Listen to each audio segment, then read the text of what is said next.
All right, everyone. The Trump trial will resume today. In fact, I think that the closing begins in less than an hour, actually, as I'm recording this video. Maybe it'll start by the time I end.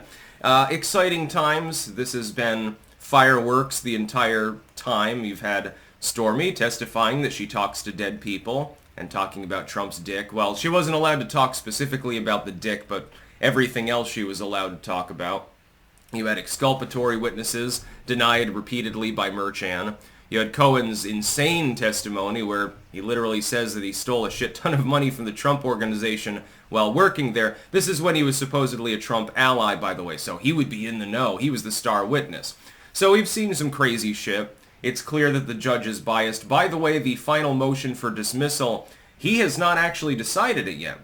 And beyond the jury instructions and all of the closing arguments and everything else, it might go into Wednesday, actually. It might go into tomorrow. So for those of you that are getting impatient, you really, really want a verdict. You're not going to get that today. There's no possibility of that. I would be surprised if there was a verdict even this week, potentially, because I have a feeling that it's being drawn out for a reason. I don't think that's coincidental. Link in the description. The first link is just an archive to sort of talking about of the case. There are warning sirens going off over the DNC. The Democrats are not convinced that Donald Trump is going to be found guilty. And the second link is actually to a straw poll. I talked about this yesterday on my live stream and on the Quarterings live stream. Please do participate and share it out wherever you can. I want as large a sample size as possible for this, because I don't want it just to be core clankers and their particular opinion. I actually want to water that down and get a much more broad scatter shot. You should even share it on like liberal pages and stuff like that, just for a larger sample. And the idea is there are 5 possible outcomes to this trial. Some people are like, well, is he guilty or not guilty? No. There's more nuance within the legal system. There are 5 possibilities. The first possibility, and I'm not going to weigh in, I mean, I kind of have, but for the purposes of this poll, don't tell nobody what I told you or something like that. The first possibility is they find him guilty on all the counts. They throw the book at him. That's one possibility, in which case you've got, again, all 5 possibilities come with an element of chaos, so it'll be funny no matter what happens, because then they've got to figure out how to punish him. How does a person campaigning for the presidency, former president with a Secret Service detail, how can you imprison them? How can you fine a person when they're worth billions of dollars and successfully punish them just through a fine? How do you put them under house arrest without the liberals complaining because his house is, bigger than the average city block? There are a lot of unknowns if he's found guilty. The second possibility is that he's found guilty, but only on they symbolically punish him. They say, okay, the evidence really isn't there, but there's a lot of charges and we don't like him, so we're finding him guilty on a charge. So 1 felony count of business fraud. Again, that leads to the same problems as before. It also leads to the additional problem of the liberals automatically complaining and the TDS sufferers howling in rage because they'll be correct if they point this out. If he's guilty of one of these counts, so if he did attempt to conceal a crime through falsifying business records, and I don't consider him guilty, but that's irrelevant because I'm not on the jury, then technically you should find him guilty on all counts. So if they pull the punch, that's going to cause confusion more than anything else. The legacy media will lap up that news cycle real quick. The third possibility is that he's acquitted on all charges. That is that they say, well, we're not convinced that a crime was even committed here, so he's not guilty, because there's no crime to find him guilty of.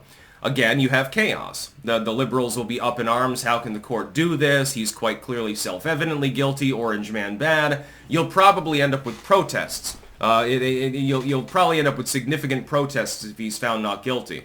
Not that you're not going to get demonstrations if he's found guilty, at least pending the final verdict from the judge on what the punishment will be. You'll get that anyway, so it doesn't really matter. Again, you're probably going to have riots and demonstrations and counter-demonstrations regardless. The final possibilities are more interesting, and this is a possibility too. You could end up with a hung jury. That is that they can't, the jurors disagree on whether he's guilty or not guilty on 1 or more charges. They can't achieve any sort of final agreement between them. And here's the fun part. you're not sure necessarily right away what the composition of that hanging involves. So it could be that one person was a holdout and said he's not guilty, everyone else wanted to throw the book at him. It could be that one person really has TDS and wants to punish Trump, and everyone else says that there's a lack of evidence. Or it could be anything in between. It could be a 50-50 split. In the absence of knowing, at least right away, what that composition is, and not necessarily ever knowing it, because the jurors do not have to talk to the public after they are dismissed, not necessarily knowing what that composition is, Alvin Bragg then has the very, very fun task of deciding whether to retry him or not. I would lean towards him not doing so, because if there's at least one holdout, you can expect the likelihood that there's at least one holdout the next time around. That is, your case is clearly not cut and dry. There's at least one person holding it up, and it could be 11 of them. So, in normal cases, it would be seen of as a waste of time. A lot of times, the cases then drop because it's like, well, we're probably not getting a favorable outcome the next time, and, I'm bored of this. I want to go on to the next trial. In Bragg's case, though, something that could cause him to choose to retry, even if there's a hung jury, is his own ego. That is, that one of the reasons that he's there is to go after Donald Trump. He might be backed into a corner where he has no choice but to retry, of course, because otherwise public ire against him in his own community would be so high. His fellow upper-middle-class liberals would say, "What the fuck did you just do?" Oh my God, well, actually, I think he's above the upper-middle class at this point. "What did you just do? You had Orange Man dead to rights. MSNBC told me so. What's with you, dog?" Something like that. I can't answer what the verdict will be. Neither can anybody else. There are some people that will absolutely assure you he's going to be found guilty on all charges because the legal system is corrupt. There are other people that'll swear up and down he'll be acquitted on all charges because even if the legal system is corrupt, the evidence simply does not exist and no reasonable jury could possibly convene and take the evidence so-called seriously. Then there are people like myself who lean maybe towards it'll be a mix and it's likely to be a hung jury. But in the end, I don't know. I don't know what's going to happen in the trial. Originally, I figured acquittal. But then I figured, well, all you need is one real TDS sufferer to hang the jury instead of the acquittal. The same is true of trying to find him guilty on all or many of the charges. You only need one person.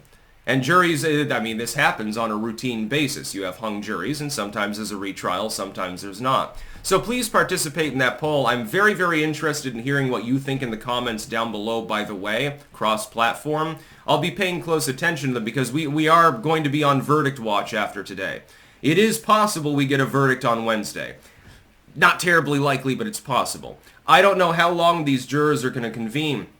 I would think that the longer it goes, by the way, the more likely that there's at least one holdout.